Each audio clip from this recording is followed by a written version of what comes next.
you know, the night shift certainly damages. It's actually a very good study talking about how how doing constant shift work increases your cardiovascular risk, because you're in a constant state of cortisol elevation. Essentially, you're putting a lot of preload on the heart, and you know, a lot of people then develop prediabetes. Cortisol elevation, cortisol, glucocorticoid, you know, causes you to become pre-diabetic. So this is very interesting because you talk a lot about sleep. So you say optimize your sleep. So how did you kind of find this niche of sleep within your medical training? When did it start? Because you know, at med school we learn very little about sleep. That's right. Probably a book called Why We Sleep by Matthew Walker, who's a UK doctor. Now I think he's in Harvard, but he talks about sleep and how you know, the importance of sleep and how it can offset Alzheimer's disease. It can decrease your BP if you get enough REM sleep, etc.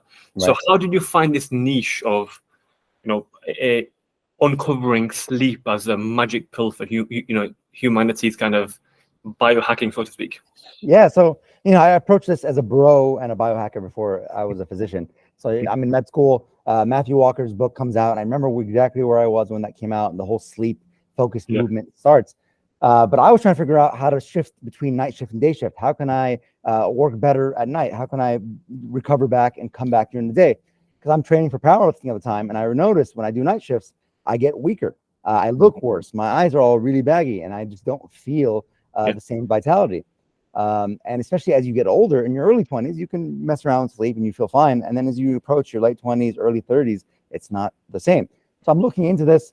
At the same time, there's a guy named Sachin Panda down here in San Diego, California. He puts a book out called The Circadian Code. And I start realizing that there's a clock to the body, from the brain to every single cell in the body, that runs on time. And the sharper this clock, the sharper the calibration of your body to know when it's time to sleep, when it's time to wake up, the better all your cells work. And I could feel that when I would be on days for 7 weeks straight, let's say, I feel energetic. I'd wake up in the morning, I wouldn't need so much coffee.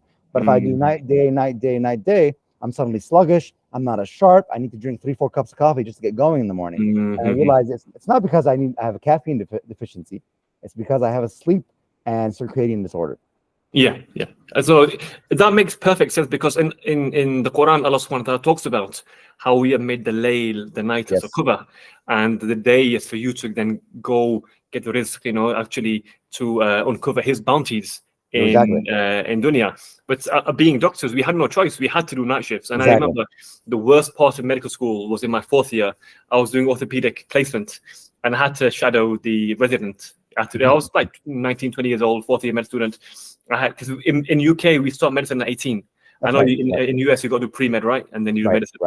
US and Canada, but in the UK you can be a doctor at 17, start medicine at 17, and then So I remember I was 19, 20, I think, and then in my 4th year, and we was shadowing orthopedic residents, and that was a time I thought, subhanallah, something happens to you. You have more cravings, even the sleep when you get back at home at 9, 10 in the morning, because you've driven home, you've got the sunlight right to the back of your retina.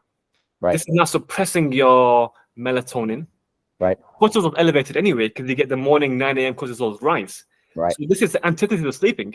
So even if I slept for 12 hours, by the way, I could sleep for 10 hours. I felt unrefreshed.